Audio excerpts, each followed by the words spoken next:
you have an addiction, acknowledging your problem is the first step. And as a legislature and as an administration, we've acknowledged that New Jersey, like other states, has to respond to the epidemic. And I think we've done that in many ways so far. Because with addiction, it's not just they know they may have an issue, but they're not ready to face it. And when they are ready to face it, they need to have access to care, and that's in part what this is about today, and trying to identify the holes and try to fill them over time. We always end up back at the same stereotype.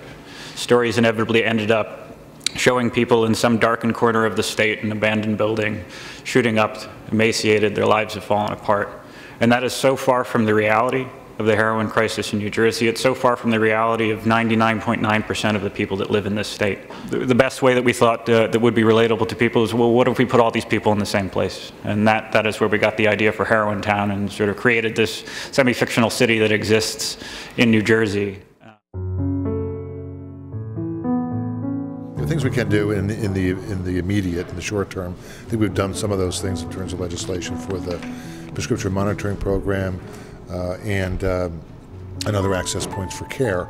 But the longer view is, how do we educate our kids? How do we provide for better prevention programs for children that are really evidence-based and will work? So someday I think we want to really develop a blueprint that works.